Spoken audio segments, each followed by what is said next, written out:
Mr. Director. Please don't call me that. It is such a pleasure to have you here. We are conducting a series of interviews with folks who have a reputation for being innovative. And as you know, you're at the top of that list. For years, I've held UDOT up as the example for all of us in the context of pursuing new and exciting ways to do our business. So thank you for joining us. And I want to begin by a little bit of background, although you need no introduction in these circles. But you first joined UDOT as a young civil engineer in 1986. Yes. You became deputy director, I think in about 2001. May of 01. I became deputy commissioner of Maine DOT in 2002. One of the first people I met at an AASHTO meeting was you. And we were relatively new deputy commissioners together. And that's one of the early experiences I had as someone who had spent my entire career in Maine, had a limited view of the universe, as I learned in the subsequent years working with colleagues from around the country. But Utah had a very different approach to federal funds, as I learned, than I was used to. In Maine, we never met a federal dollar we didn't like.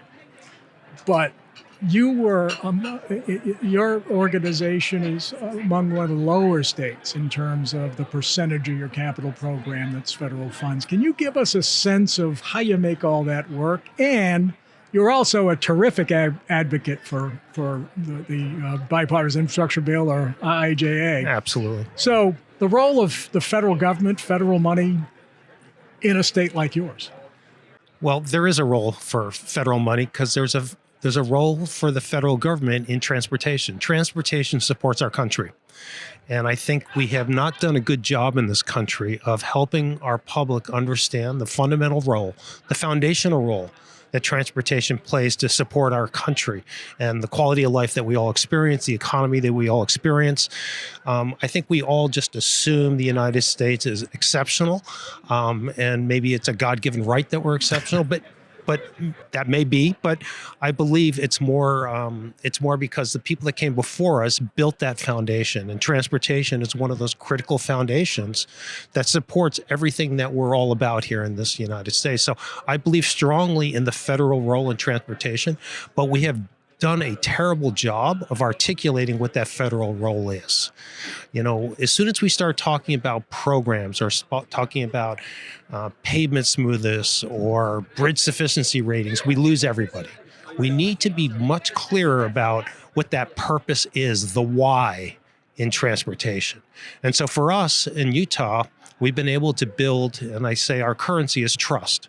We've been very intentional about building trust since the early 90s, because we went through a period of, we lost that trust.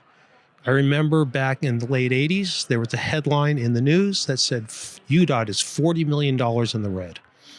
Our executive director got fired, Bill Hurley. He was an engineer, and they brought in a finance guy from the governor's office of finance. And he was not a good leader. He was a good man, but he wasn't a good leader. And he was all about that bottom line. Well, it was an accounting error. We weren't $40 million in the red. Goodness. But you can't imagine what a headline like that does to the lack of trust. And an agency cannot be innovative. An agency can't push forward and do new things if you don't have the public's trust. Fundamentally, that's the number one thing you have to have in place. Mm-hmm. And so we went about, then we had a new governor. Governor Levitt came in, hired a new executive director, a young man by the name of Tom Warren. And we started building that trust by building a program that we would deliver every single year. Our STIP was our promise, our commitment. And so you build trust over a long period of time, you lose it very quickly. And so your question was, how did we get to the place where we are with the federal dollars? Our federal dollars are our base that we use to maintain the condition of our most important assets, our pavements and bridges. And that's how we use our federal money. We have the luxury of that because, we receive 80% of our money is state money. Right. And so we're able to be very intentional with the use of the federal dollars, but it was because we built long-term trust. And to say the least, UDOT has a reputation for being innovative. And you mentioned someone who began or certainly invested heavily in that reputation, followed by another John Nord, who I spoke to today also. And so Warren, Nord, and Braceras have, the troika of innovation for so many years. So on the innovation front, we have two principal targeted technology sectors. One is under the digital project delivery banner. And UDOT has been extraordinarily innovative in that direction. I just recently attended an IHEAP meeting. In Salt Lake? In Salt Lake, led by George Luke, who you know well, who's really a national leader in this stuff. And what I learned at IHEAP, first time I'd ever been, which surprised me because it's been around for decades. Been going on for decades. And what I learned, there were hundreds of frontline, what I call champions of change. There were people that worked on the front lines of DOTs. And what I learned from at least 20 conversations, they seemed to all be point on advancing some element of, whether it's tactical or all well beyond research. This was implementation. And they all had day jobs, and all the work they were doing on this was sort of under the other duties as assigned category. So what I'm beginning to wonder is if there's a resource issue that needs to be addressed to assist state DOTs in recruiting and retaining the kind of talent you need to implement these technology solutions, often purchased through vendors. How do you, the whole workforce issue is a broad challenge, but specifically, how do we compete with the private sector for the kind of technology talent we need to advance digital project delivery to full operational scale? Well, that's a lot in that one question, Greg. So workforce is a major issue. I'd say if you talk to 50 DOTs, you're going to hear workforce as either one or two as the top challenges that every DOT has. I think the word you used there was, how do we compete with the private sector? I don't think we compete with the private sector. We partner with the private sector. We should never see ourselves in competition. We should always look and find those partnerships to help leverage. So I always like to start with the why. And so you talked about digital delivery, digital 3D modeling of the systems. We started with this idea that we're going to go completely paperless. We set that vision, and then we wanted to have real-time situational awareness. So how we get to that, in our mind is we do full 3D design. The contract is actually the 3D model that we bid. We bid a model. And then that goes straight to the contractor, who then delivers back a 3D model of the infrastructure, the as-built drawings, if you might. And now we use that 3D model to serve it up to the cars of the future. So when their sensors are going down the road and the model says there's a stop sign here, but they don't see a stop sign with their sensor, they're telling our operations center, hey, wait a minute. There's no stop sign here. Your model says there should be. It's probably been knocked down. Come here and pick it up. So that we have this full-time situational awareness. Yeah.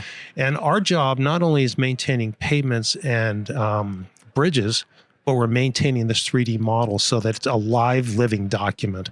And so we're working towards that future. And so when you want to be innovative, you have to have trust. You have to be able to make sure that when you make mistakes, you cover your people. You don't react poorly as a leader, because fundamentally people are going to make mistakes, and government is basically built to not make a mistake. And so the way don't make a mistake is you do things the same way as the people before you did it. And when things screw up, you say, I just did what we did before. And so you have to be willing to say, okay, go out and make mistakes and learn from those mistakes. I once said in an interview, Greg, in the late 80s, I was applying for a job as a field engineer. Simplest question in the world. What's your greatest skill? I said, I can make more mistakes faster than anyone else. And I'm like, holy shit, did I say that?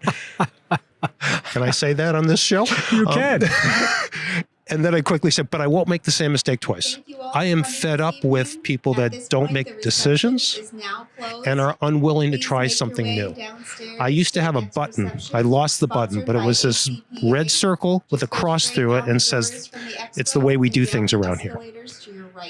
And I hate that as an answer. And so you always have to be moving forward, trying new things. Thomas Friedman talks about in his book, Thank You for Being Late.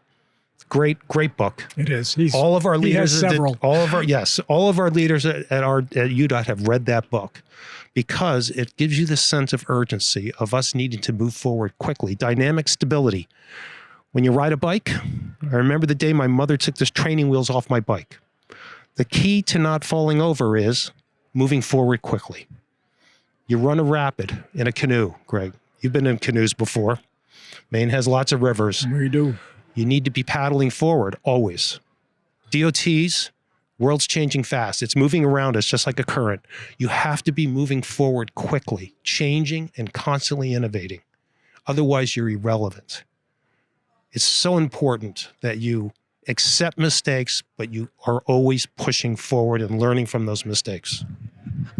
I want to be cognizant of your time and the demands on you at a very busy conference.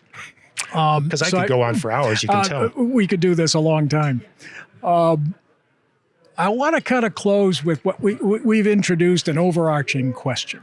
And I just recently interviewed Congressman Larson, the ranking member of T&I, and we've put a request in to interview Chairman Graves as well on the same topic, and the administrator, Shailen Bhatt. And one of the sort of questions we're posing to people in the national leadership realm, which I certainly consider you to be in, how do we move innovation throughout the agencies and the Federal Aid Highway Program? And a simple question, a complicated set of circumstances. We have 52 individual institutions who all do things very differently. I spent the last 5 years involved with companies and technologies, and our focus has been how do we advance these technologies? Not necessarily, we don't do specific products, we do technology sectors. And opening those doors and opening those imaginations is always, the struggle is the demands on the institution, the demands on the individuals in the institution. We also we work on sustainable composite structures in a number of ways. And the bridge community, to say the least, put you through their paces. But I had one who was a big fan of the technology, thought it was something they ought to pursue. But because of EJA, the demands on them, the burden on delivering projects was so significant that they really had no time to invest in doing something new, which stopped me in my tracks. This was a good engineer, a leader, but it was a reality that he was contending with. How do you deal with that as an institution where you have these demands on you, but you ought to be at least trying or demonstrating other technologies? Sure. So it's and is that a big obstacle to advancing innovation? I think that's one of the obstacles. I know that there's never been more demands on people's time than there is now. And I would say that across the DOTs, but I think it's also across all of us as individuals, as people. I think anyone you were to ask, you'd say, they're going to say, I've never been busier. I think that's a condition that we're at. And I don't think we're ever going to see a time when we're going to go back to when things were slower. I don't think we should dream of getting to a point where things are slower. Time, it's going to keep accelerating. The demands for speed are going to accelerate. So we have to figure out how we're going to manage that time and be innovative. Now, I'm going to go back in time a little bit here because I think this is one of the programs that helps give cover. I mentioned the fact that, as a state agency, we're on stage every single day. And so people are watching us and, it's like the little puppy when it makes a mistake, you kind of hit it with the newspaper to try to correct that action. Well, when a public agency makes a mistake, the media likes to make fun of us, front page news. And so how can you provide cover for a state agency to try something new? When you try something new, there's a good chance you're going to make a mistake, but you need to learn from the mistake. And I'll go back to the program that Federal Highways used to have, Highways for Life. And Highways for Life was an amazing program. So when we wanted to try to build a bridge off to the side of the road and move it into place over the weekend so that we had minimal, we did the first one in the country. And we had people standing on the roofs of their house for that weekend watching us move this bridge into place. And the media asked the question, how much more is that costing you to do this? And I acknowledge, yes, about $900,000 more. But my partners at the federal government gave us a Highways for Life grant that's paying that extra $900,000. That was my cover. Then the question became, why aren't you doing every bridge like this? And we required it so that we had enough contractors learn it to be able to do it so I can bid the job A plus B so I could always bid time. And that way they had to build them off to the side and move them into place. So providing cover for agencies that try something new through money and helping, us all recognize we're trying something new. We're not going to be perfect, but we're going to learn, and it's going to help move our entire industry forward. And UDOT has a reputation for getting it done. And I think what you've just done is explained how that happens and why you've been so successful. Partners. And the public-private partnerships are critical, particularly in the digital sector. Mm-hmm. Around this room we have, there's one right across the way, Hall Hub Technologies, very key in advancing so spectacularly. I mean, the spread of e-ticketing technology as an EDC 6 initiative, 43 states adopted it out of the gate. A lot of COVID input into that, and a very successful EDC initiative. But the 43 states that did it, the industry and largely led an effort to support the state DOT's efforts. Yes, we were interested in making sure that the private sector, the companies involved, understood that this was a positive thing and should support the states, the DOTs in their states behind this effort. And I think they had fairly uniform support across the country. It's a great example of how you get things done on a national scale quickly. And we're going to see if we can figure out how to bottle that. And Greg, I mean, the meeting I had just before this, I was sitting outside here on the couch with a gentleman who was in the CAD world in the early 90s. And he was talking about how he can help push forward this entire BIM world and 3D modeling piece.